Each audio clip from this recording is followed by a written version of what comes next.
Good afternoon. Welcome to our fourth and final webinar of the year for the Spotty Rain campaign. This week's topic is It's in the Library. You'll remember that we have a big giant goal of sharing resources for rural and small communities interested in managing drought risks and encouraging communities to figure out or join volunteer drought monitoring programs, and we're so thankful to the NSF for funding for this program. We're here again in our education, technology, emerging technologies and creative teaching lab. And our agenda for the day is to talk a little bit about you and your ideas for programming in the library. So we've spent 3 sessions looking at some of the resources for drought and looking at some of the opportunities that your patrons might have to participate in these national citizen science efforts and to contribute to drought monitoring and drought resilience and drought science. And today we just want to share some more science-based resources for drought monitoring and adaptation that we have on our Spotty Rain website. And then Noah is here with us today again from Kokoras, and he has some great ideas about some great ideas for setting up your rain gauges and thinking about your volunteer training events, and some neat ways that they've created fun activities for kids and participants related to the Kokoras program. And we'll talk a little bit about the mini grant information. We've been able to solicit information from you along the way about what your ideas are and interests are in this project and how you think it connects to your community. And so again today, I'd like you to think about and feel free to share in the chat section resources that you think are unique or tie to your plans for your library programs, and how we can make these opportunities, these citizen science opportunities, relevant to the people, your patrons in your community. So first up, we have a poll question, I think. Did you know that the ALA added sustainability as a core value of librarianship this past year? Oh, it says hosts and panelists can't vote at the bottom. I don't know if that's, oh, that's me. Just kidding.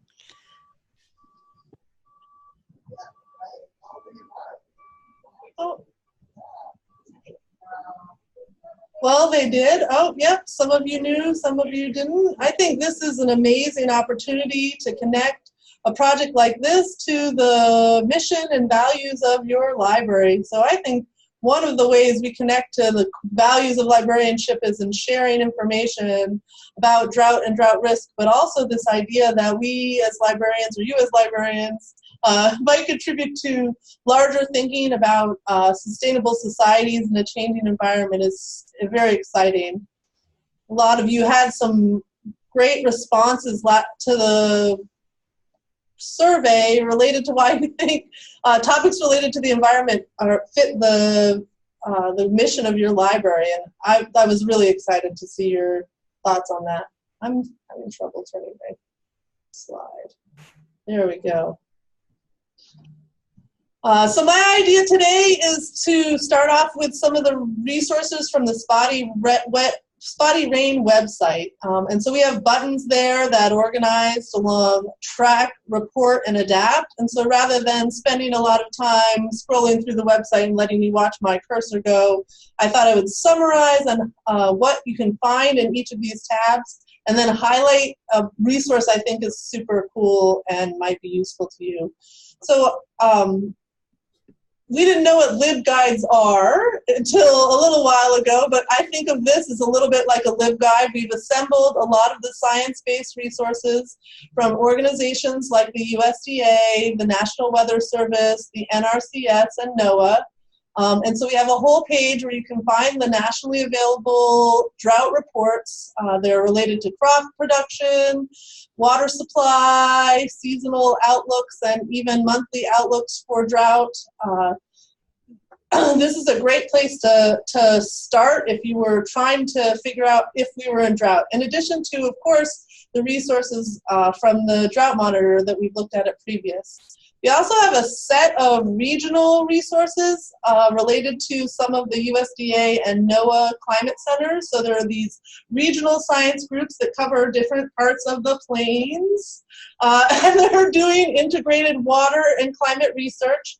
And so some of those websites you might find useful to figure out some more local data. And then we're under construction, add a lot of the state-based resources. So many of our states have drought bulletins or water bulletins. They have reports from planning committees or assessments. We've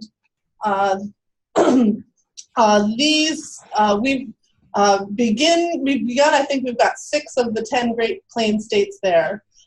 So we are proud of this resource. We think that we tried to find the most direct and primary source for this information. And if you're planning and come up with some resources you think are worth sharing along the way, I would love if you popped us an email or put it on Facebook or Twitter. So this is the one map or resource I wanted to highlight. So this could be found under the National Reports section under track on the website, and it's the additional participation is important too from you guys, but the additional precipitation needed to get out of drought. And I know that a lot of farmers and ranchers find this as a valuable sort of indicator or measure, meaningful measure for them in terms of how much rain do I need to get back to normal. On our report tab on the page, we tried to put together some of the tools that you might use as a drought monitor. So we've highlighted some apps for taking repeat photography or measuring or green cover canopy. And you might remember that CoCoRaHS has a nifty app for entering your data in, so you don't have to be at your desktop on a daily basis. And the Spotty Rain project is happy to be partnered with the CoCoRaHS network and the Drought Impact Reporter networks, which are existing and long-standing to support some of these new volunteers from your library. So one of the things I wanted to just remind you about and that you can access through that report tab is all of the CoCoRaHS videos, and especially this one for assessing drought in the United States. I think it is funny and engaging and does a lot of the work that we tried to do in previous webinars to explain why this micro-level precipitation and environmental monitoring is important and what it means, what all those red, orange, yellow, or I'm sorry, red, orange, and yellow colors mean on the map.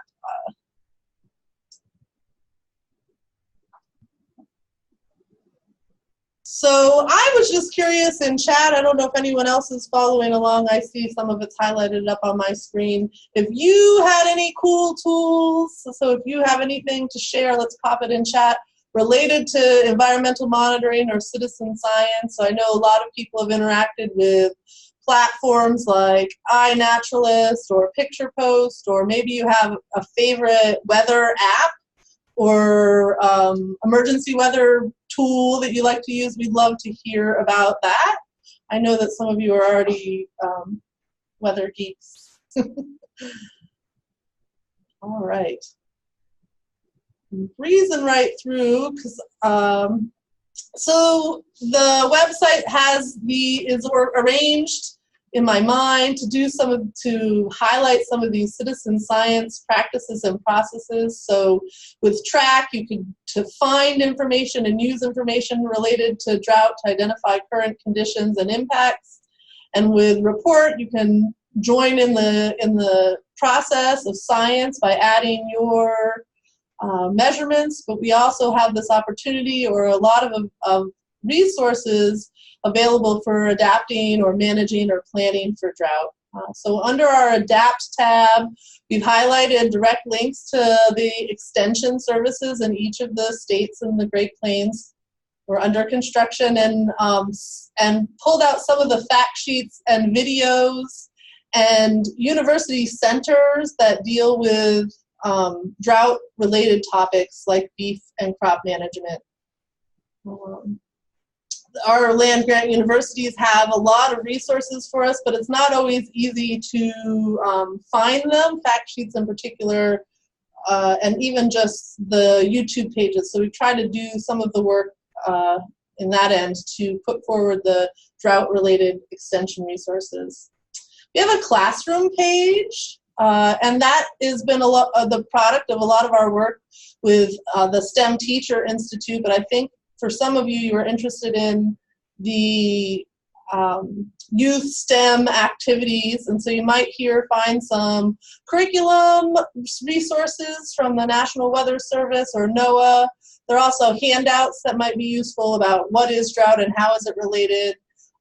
Numerous videos about the water cycle. So we think about this page as a water education page with a drought theme. And you might be a school librarian, or I know I'm talking to some in Nebraska next week, and interested in real weather data sources as part of the NGSS standards. And so we've linked to some places where if you and your students are more interested, you could find some additional real weather data to work with. I'm really happy about the planning section of the of this website. One of the problems, as you know, about drought, as we've talked about continuously, is that it's a slow onset disaster, and that many of the managers and policymakers have put together materials to sort of help us plan ahead as communities, as municipalities, as farmers and ranchers. And so we've compiled there some information that's useful for thinking ahead about drought, about that you might sit down with some community members and think about what are our risks and what are our assets and what can we do to think about water supply or fire or drought moving forward.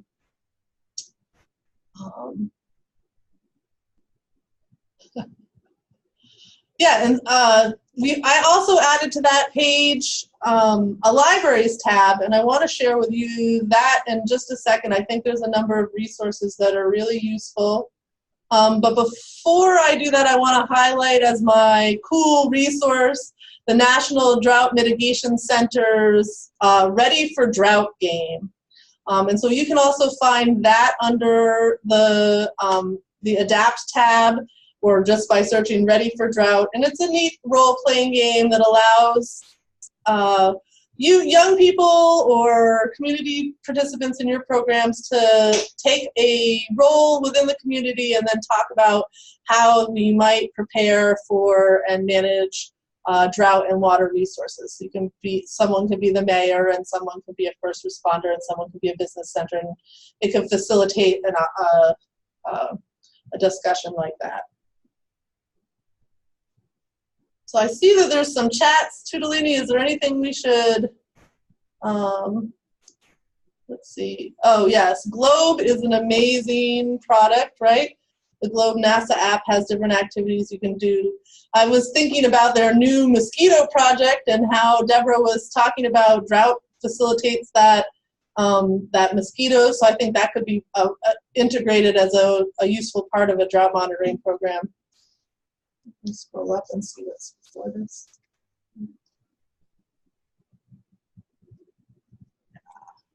In the chat, we're just sharing about the apps and discussing what people like about them. Excellent. And so on. So Tina has used iNaturalist, and she was just sharing about how she likes people using it in their community to identify fauna and flora. And we're also talking about the Globe app that NASA has that is being discussed as well. So if everybody has other apps, please share them in the chat window, and especially if you can talk a little bit more about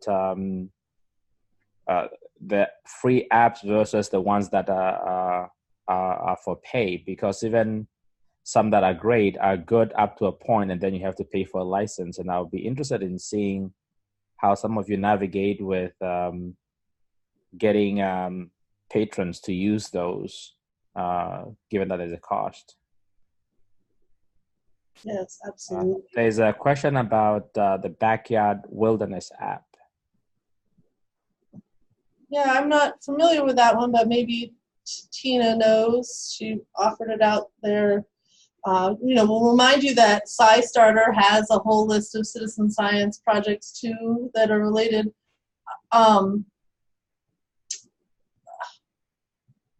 This is Noah. Oh, yeah, go ahead, Noah. I was just gonna say that. Yeah, I really recommend the iNaturalist app. It's really good if you just take a photo of a plant that you have no idea what it is, and it automatically knows where you are and the time of year, and it uses crowdsourcing to basically identify what you're looking at right on the spot. So it's really neat. And then that globe one. You can not only identify cloud types, which is fun, but that mosquito app within the Globe Observer, I do recommend is a real connection to monitoring drought. Specifically, I know that mosquito control folks use CocoRa's data because they want to know where rain fell and then where pooling can exist, and then that's breeding grounds for mosquitoes, which is of course can be a concern with Zika and other mosquito-borne diseases out there. So these are all neat connections, and these apps are great. I recommend them both for sure. Yes, awesome. I wanted to point to Adapt underneath planning, where we added some resources for you guys specifically that we've identified as through the course of our project. So one of them is this Transforming Communities for Small and Rural Libraries that the ALA has sponsored. So there's a series of webinars that recognize that having some of these difficult community dialogues is challenging, and what are some formats and considerations you might ask as you're planning a public discussion about drought resiliency. There's a really neat handbook here called Communicating Drought Risk in a Changing Climate. It's actually, I think, Australia-based, but it talks a little bit about, about talking about drought. And so, we've hopefully done some discussion in these webinars in defining drought and its characteristics and some of the impacts and relevancy to our community. And this handbook just helps you think a little bit about how to motivate interest, both in times of drought and times prior to drought. Our colleagues at ASU and the SciStarter have a really neat handbook they've just come out with called The Librarian's Guide to Citizen Science, and they've done some of the same thinking that we're doing here today about what does it look like to have a citizen science project in the library. A few of their ideas that I thought were cool was getting people interested by showing them the clip from the crowd in the cloud, which I think, right, Noah, highlights your program. Yep, to sort of help your patrons understand. The Citizen Science Association actually has a really cool resource, which is Ask a Legal Question About Citizen Science.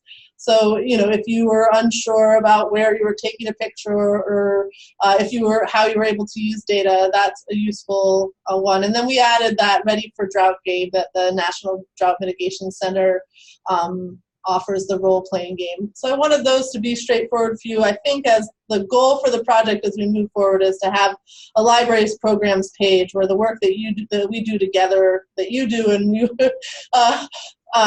gets assembled in a way that some other people can use it or replicate it or draw on it. I know one of the resources, for example, that isn't on here that I'd like to add is that drought app that Io and I discovered that comes out of North Carolina that sort of puts some of these reports all in one page for you. So we'll be adding more stuff as we go along. All right.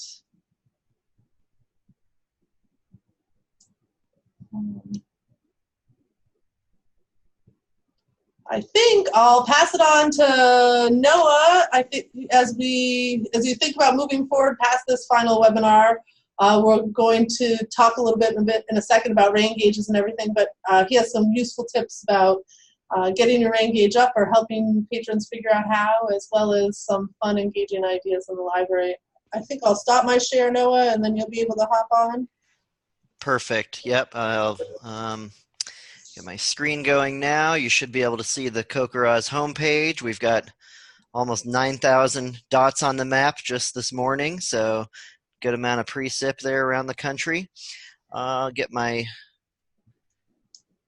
whoops, sorry about that. I misfired on my button here. There we go. So going to talk really quickly about some ideas for implementing Kokoraz in your library. I'll talk about a couple of things about that, and then I'll go over very briefly a couple of ideas that you can do in the library as well. I've already gone over a couple of these, I think, in the past webinars, but just to kind of reiterate them through here. So if you do implement a rain gauge at your library where you actually want to collect measurements and submit them, you do need to find a place to put your rain gauge. And oftentimes in a public place, whether at your library, it's not so easy to necessarily dig a hole and bury a post with concrete. And so you can see on the screen here a couple of ideas of ways that you can construct a post that can actually even be movable. So if you've got to move it out of the way for mowing the lawn or anything like that, here's a $5 post that you can buy from a local hardware store and attach your gauge that way. And a real common thing that is for gauges in public places is to, yes, bury it in a little bucket with concrete, but then put it in a planter box and set it up, and it's just a real nice ornament there. But one of the things that is an issue sometimes when putting a rain gauge out in a public area is, of course, the opening up yourself to vandalism. And so one of the ways that we've combat this is to actually celebrate your gauge, put up a sign telling people what it is. I think I've also mentioned in the past another thing that you can do is add an American flag sticker to your gauge. People have a harder time taking a baseball bat to something with an American flag on it, and so that's another way. But this is just an example of a sign that you could put at your library that says basically "Do not disturb." Here's the data, and I even set this up to where there's a QR code that someone could be walking by with their smartphone, and it would take them straight to the data from that library. So that's just one example, and I'm throwing it out there. If you as a library want to do this, work with me. I'll be glad to get you a customized sign, get you a customized QR code that will go to your data. So I'm happy to help you out. So I'll end with talking about a couple of games that can be done at the library, or activities. This is called the Make It Rain game, and this was just set up. There's basically some 2x4s and some door hinges here, so you can see that it's stable, and I painted a little cloud, and there's 2 holes that the kids use squirt guns that go into 2 different rain gauges, and so it's a game to see who can fill up their gauge the most. Without a board like this and squirt guns, you can also play a game with what we call wringing out a cloud. So you just get sponges with a bucket, and you give the kids like 20 seconds to use the sponges and wring it out and try to fill up their gauge the most. And of course, they've got to read their gauge to see who wins, and that's the secret to the science there is they're learning how to read the gauge.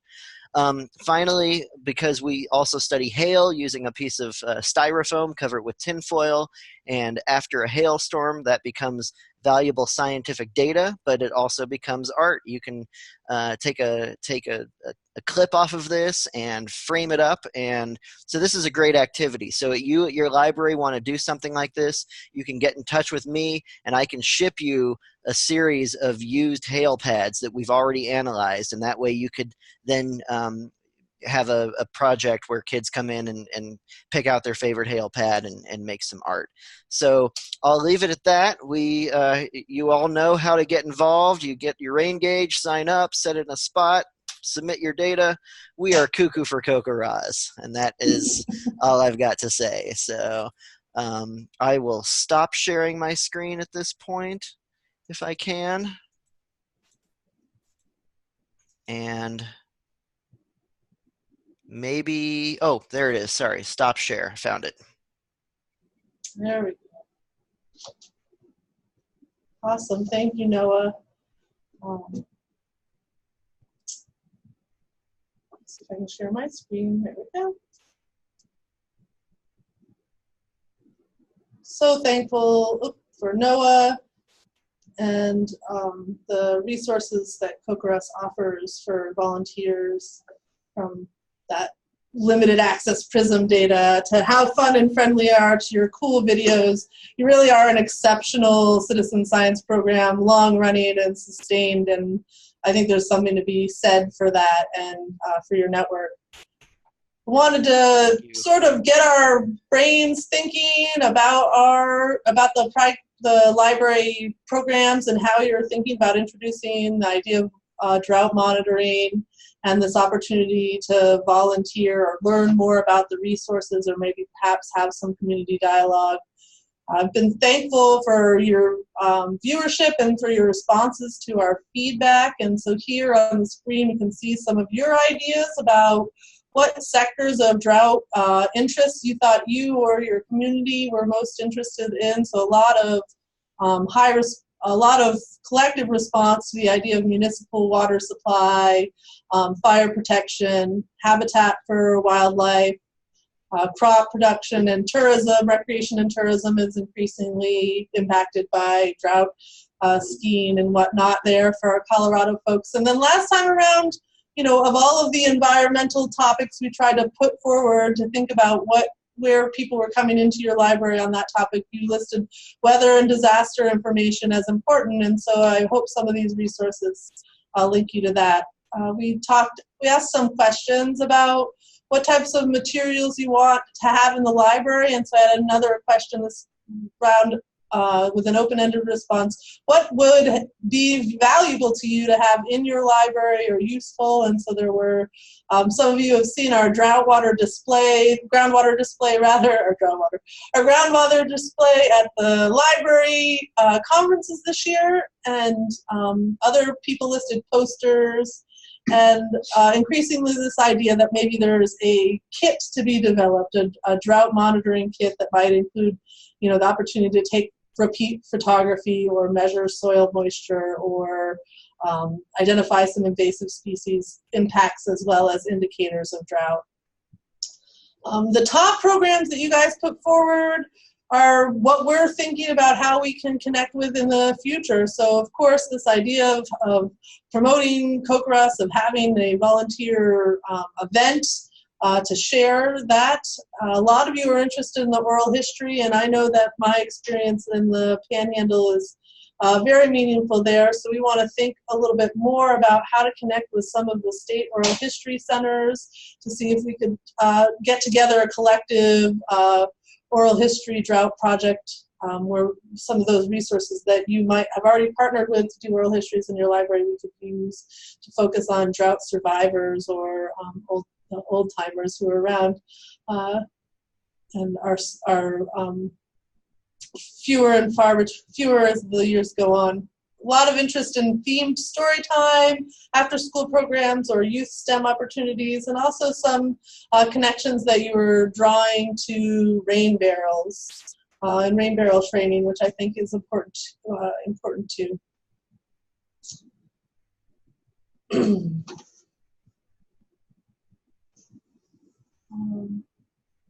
As we conclude this fourth webinar and this piloting of what it looks like in your program, again, I just want to express my appreciation. We talked a little bit about eligibility, that it's participating in these 4 webinars and completing those exit surveys will help us know that you're interested in the program, and that this opportunity exists for those rural and small libraries in the Great Plains states, as well as our friend in Illinois. The timeline, you know, holidays are coming up. I know that one time someone told me librarians have downtime during Christmas, but I can't imagine that librarians have very much downtime at all. But our anticipated process is to send out in mid-January after the new year the paperwork for the stipends and for the gauges. You can offer up to 3 gauges per library depending on what your plans are, to have one hanging outside, to have a passive display, or to give some away as part of your program. And then we're hoping ideally for the your programs to be completed by June, so that would give you 6 months. A lot of, I think this is can feel like a springtime event, and many people, here in Stillwater, we're thinking about a citizen science fair that'll be around the time of Earth Day. So Earth Day is in April, and Citizen Science Day is in April, and Citizen Science Month is in April, and Global Citizen Science Day is in April. So there's lots of opportunities to sort of link your participation in this project to the Earth Day and Citizen Science events. Between now and then, we have a Flipgrid that we've set up. I'm not sure if you're familiar with it, but it's a neat way to have some or asynchronous conversations about what we're planning. So I know a lot of you maybe have some similar ideas or want to bounce ideas off each other, or it'd be nice to have a more direct conversation with us here at Spotty Rain about what your ideas are. And so we'll open up a Flipgrid, and if you want between now and then we would encourage you and greatly value this idea of having a way for librarians to talk about how this fits into the library. As we move forward after today, we'll definitely have we'll have updates on our listserv, so let's make sure that you got signed up for that. And we've developed a web page, or in the process of developing a web page that will have all the information about the mini grants and how you can be eligible. And there's Water Week is at the end of February, so that might be another time, another way to link to your event. Oh, we want your feedback, and I think Dr. Asina will pop the web link for that exit survey in our chat for us in just a second. I was wondering if there were any questions or ideas or comments that you'd like to share with other people before we log off today.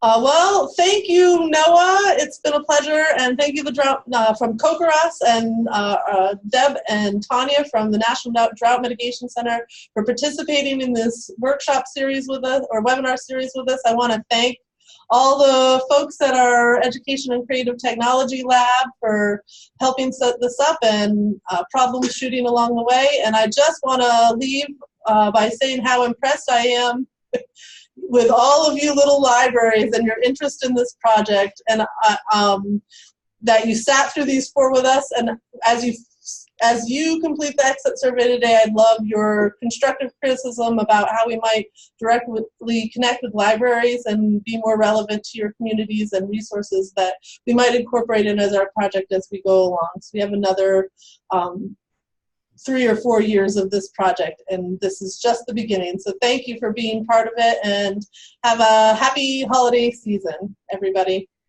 Thanks, everyone. Thank you, librarians. We love you. We love you.